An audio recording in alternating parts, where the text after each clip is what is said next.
friends. Welcome back to our channel. It is a Tribe Called Dhillon podcast. I'm Angie Dhillon. And I'm Rose Dhillon. And I'm Alvin Dhillon. And we are so excited to introduce our very first podcast interview today.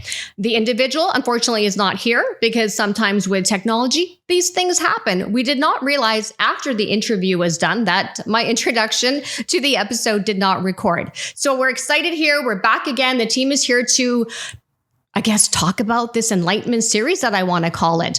It is our Fufarji, whose name is Mr. Bir Singh Brar. He is my dad's brother-in-law, so he's married to my dad's sister. He has played a pivotal role in our family. He is a pillar of knowledge, and in Fiji, he was actually the principal of a high school called Natumbua High School in Lautoka, Fiji. He has been in the education school system for a very long time, and we hold him in high regard. So here, without further ado, I'm introducing the Enlightenment series.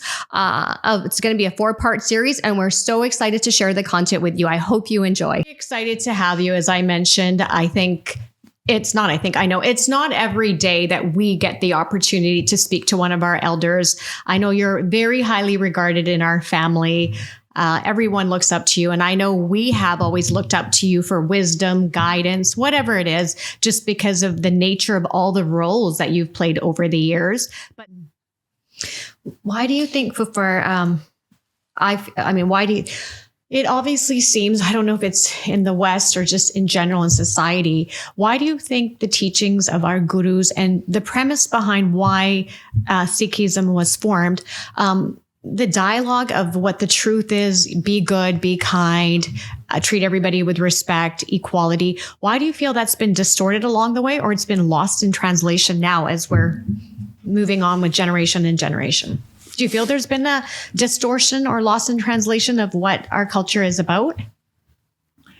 When, Angie, we say our culture, we were cultured all along, but as is normal, in psychology, normally there is an experiment done even at lower level. People are asked to stand in a circle, and the first one whispers to the other a word, and that word is supposed to go down the circle, and the last one shouts that word. But if anybody mishears that in the circle, or if the message is not fully heard, the message that comes out at the end after some time is not what was said there. Right. What was said there was not wrong. The message that our prophets, our gurus, our pegambers, messengers give us, that message is never bad. Mm-hmm. But as it goes along the way, if the society is not sensitive, it gets misinterpreted, and the society that is current could very easily be at odds with the truths that were originally given. Lost in translation. Lost in translation or in the passage.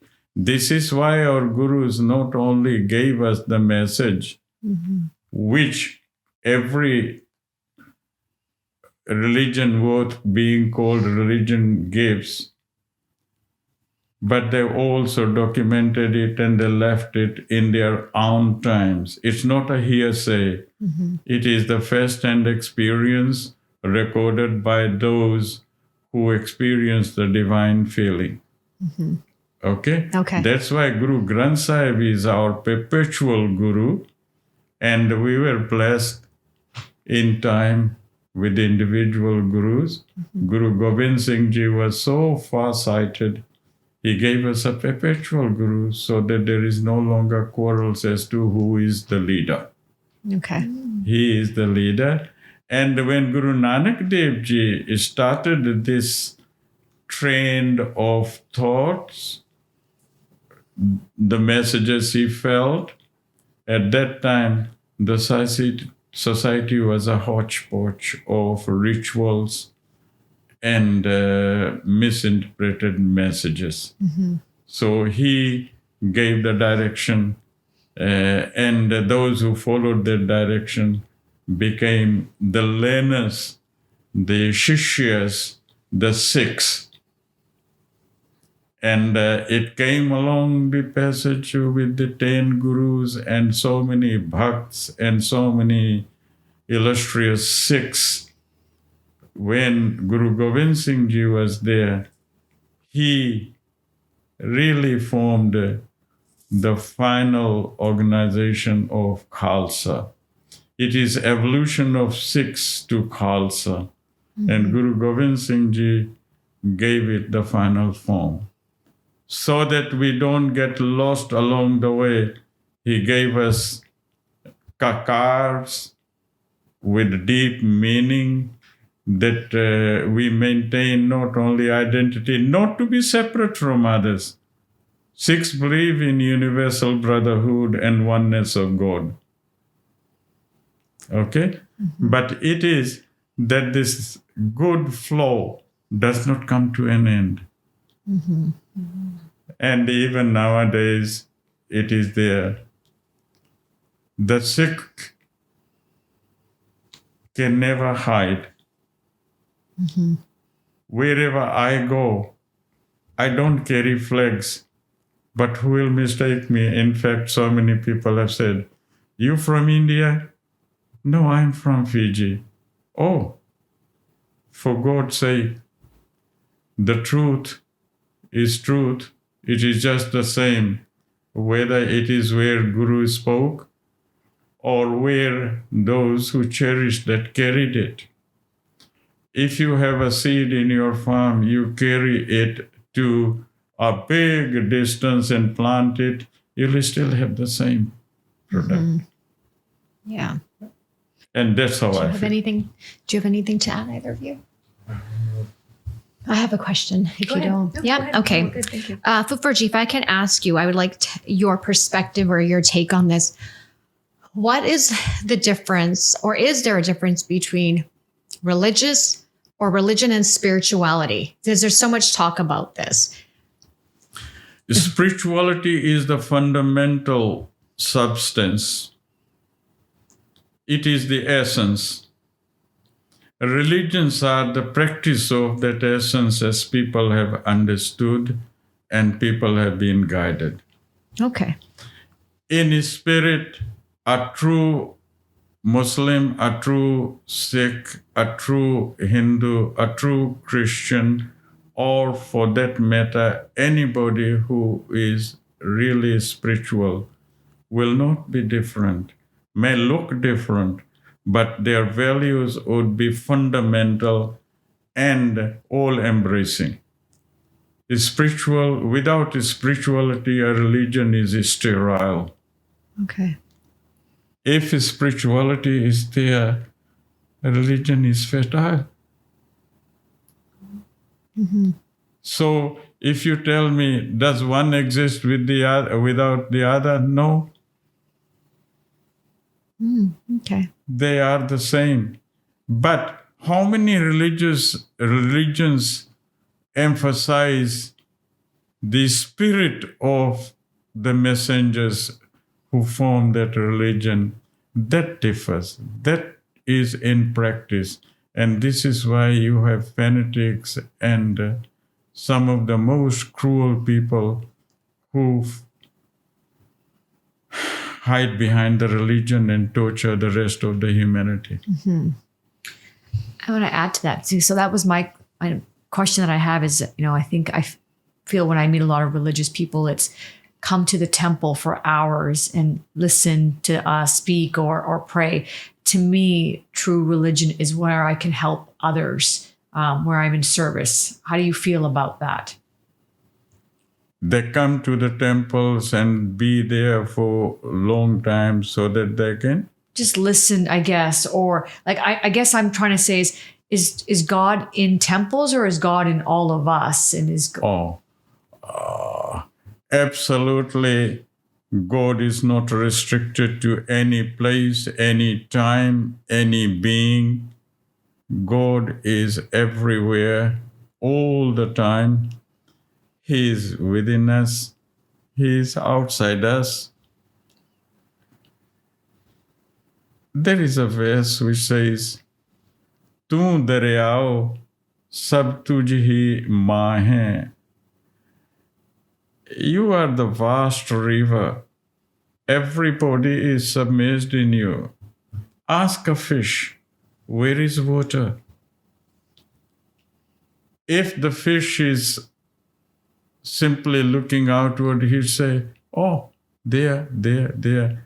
Turn it around and it will keep on saying, "There, there, there, there, there." If it becomes a little introvert, it'd say, "Oh no, it's here, here, here. It's inside it too." Can a fish live without water? Nope. And can a fish be without water?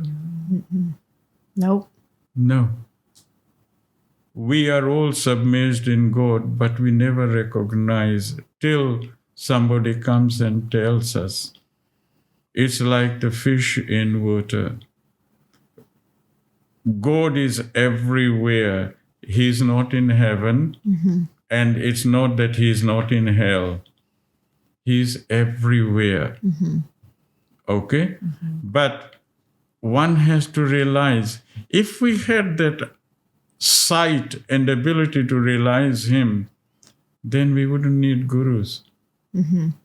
Gurus are the realized souls who come and tell us. There is a verse in the saying or phrase in Gurbani, "So akhiyan biyan jini disando ma piri."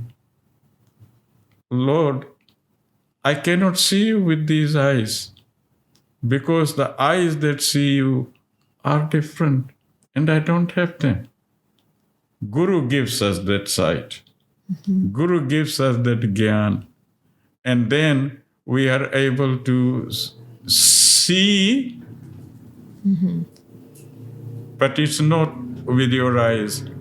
You realize that God is in you, God is in you, God is even, not even, God is in Miko, God is in the plant outside, Yes. God is everywhere. He is in every interstices. Than thanantar, not only in the place, but in that place, in each nook and corner. You're right. He is there. I have That's how universal he is. You're right. And Fufa, I'm going to be a little cheeky here now. And I think people in general, we have always just, we can't, of course, there's no scientific evidence who God is, but you reference God to him. What if God is a she? What if she's, we don't know. Okay. But what do you believe? Whether he is a? Whether God could be a female, for all we know. Look, Bani tells us that there is the existence, the soul. It's neither male nor female. If you say that God is female, why not male? Right. Right. Right? And there is again a verse I say, "Jo to kahate," I know I won't misquote. It says, if you say God is in everybody, in everything, why do you kill the chicken? Isn't God in him? How can you please God by sacrificing a creature of God and saying, I am doing great religious duty by sacrificing a bakra, a cow, a camel, a calf? What are you doing? You are killing a creature of God. Would that please God? He is making, we are his handiwork. And if you go and break the handiwork that God has made and you say, this should please you, where is your sense? I'm not against anybody who sacrifices. If there is any sacrifice to be given, sacrifice yourself. Because most precious thing that you have is your life. And how do you sacrifice that God will accept? Dedicate your life. Give your life.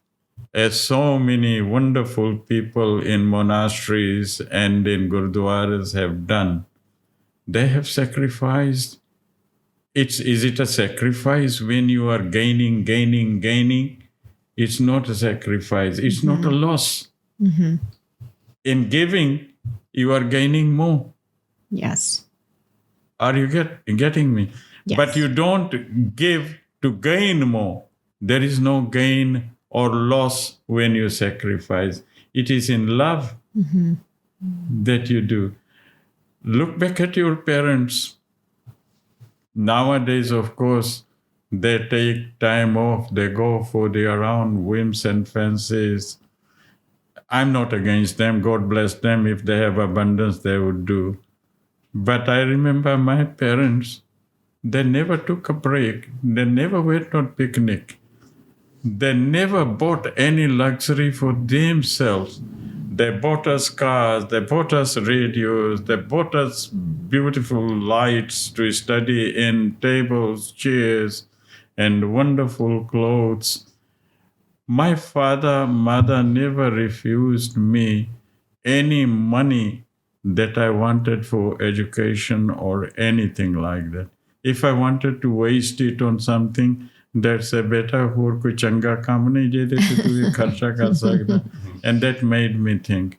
What I'm saying is, our parents sacrificed their lives.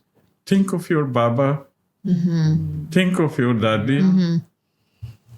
What luxury did they have in their lives? That is the dedicated life. That is the true sacrifice. Yes. But coming back to your question, I'm sorry I went off. No, I have another lined up I have for you. another one too. Go ahead. Yeah. Well, because you said Baba, right, what he did, and that's what I think is missing in today's generation. I can say I'm a part of that too, is the sacrifices. He still lives, his legacy still lives today. Yes. Between all three of us, part of why we're doing this is his legacy of sacrifice and hard work and dedication, which makes me feel so honored to call him my grandfather. When I think about him, I feel so much that he left this world with so much love, and there's still so much love today that we think about him in that high regard. And that's also a generation from Baba's generation that had such little, they had so little as far as luxury and materialism, but yet they were so happy and so simple. Yes, it is true. I'll tell you one thing. I'm very sensitive on any neglect or any disrespect towards parents.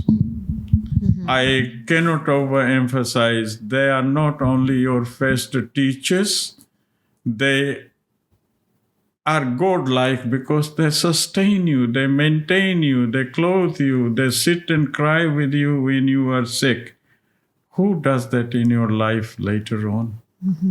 You never have people like that. And therefore, in my long life as a teacher, as a principal, administrator, I had beautiful minds to train with very stable feelings. But under the pressure of societies, I found sometimes when people from rural areas came, the parents came, the children were hesitant to go and quickly meet them and let others show their father is like this or their mother is like this. They'll say the others will think less of them. And that these parents will come full of love, care to the school foyer. And front office will tell me, say somebody has come to see about us. Shall we call that person from the class? I say, who is that? Parents. I said, where is the barrier? Please go and give the good news. And if any child was reluctant to go and meet the parents, I made them understand, bring your parents to me with honor. I want to meet them. I want to see them. I want to see you with them. Right? It's not from a distance. They have brought goodies for you. You take it. You are a Buddha. You go and leave the parents standing there wondering, why has my child not even hugged me? Why hasn't he's been my natural child? Is this his education? That's not the education I was imparting. Right. So And I'm guilty of that. I made sure that they have that. Okay. Yeah. Now, if I can back it up a little bit, Fuferji, you mentioned when Rose asked the question, you said that God is in all of us because she was referring to whether you go to church and find God. You said God is in all of us, right? Yes. Okay, question I have for you. If God is in all of us, then how are serial killers formed? Like you have the Ted Bundys, the Jeffrey Dahmers. What do you think happens to these individuals? Is God not with them or God says, see ya? No, God is there with everybody. My gurus have told me, who are you to judge? They are already under a judgment. Okay. These people are creatures of darkness. Oh, okay. I cannot explain to you, but you have said karma da khel hai. I do not know what lives they led, who tortured them, who sustained them, and what they have give and take with others. Okay? But there is absolutely no doubt, like mad people lose touch with the reality. These people have lost touch with the goodness that they have. Right. But they never escape God. Ultimately, they face Him for Yes. judgment. You're Okay? right. Yeah. So your question, I understand the torture that you people feel. Is God evil? Or is God always angelic? God is neither the devil nor the angel. God is not perturbed by what happens outside. Lions kill lambs every time, but that's their food. Yeah. It's interesting you say that their judgment is with God because with Jeffrey Dahmer, the Netflix series, when he was prisoned, he actually asked to be baptized and he was looking for God or God was finding him or he found God. But you're right. In the end, the two met. Right. The example that you are giving me, it was his tendencies or nature that several psychologists have proven it. There is, they're even looking for genes that could show that the person is destined for criminality or whatever. Yeah. These people were born in a karmic cycle where they are trying to pay for what they have done in previous lives and make good their future lives by human birth by doing good. Okay. Now, the one example you gave me, I know Innocence of the Lambs, that book. He was not a normal being, Right. right? Right. And when he was in that flip-flop state, Dr. Jekyll and Mr. Hyde, okay, he played both the roles. He murdered, he did a unbelievable torturing and so forth. And then when he was in prison, that's by himself, he realized too, and he was seeking a helping hand. Humans don't extend that. Society punishes. But God is the same. And he was seeking God to find some solace, somebody who could help him. And sinners, I know, once they have truly expiated their past or paschatap karin hai, they have found a way out. And our Guru Granth Sahib Ji is full of illustrations of these. Prostitutes who never even felt the closeness of religion or God were saved when somebody gave them a parrot and asked them, teach him. What do I teach? Teach him to say Ram, Ram, Ram. And that's God's name. And when she applied that, what happened? She got lost in Ram. We have a classic example given to us of Balmik, the one who wrote original Ramayana. He not only looted and murdered the wayfarers, it was his pride to take their fingers and put it into a garland and put it around his neck. That far he was gone. And once he met a group of sadhus and he said, give whatever you have in your choli or I'll kill you. They said, okay, we'll give you whatever we have.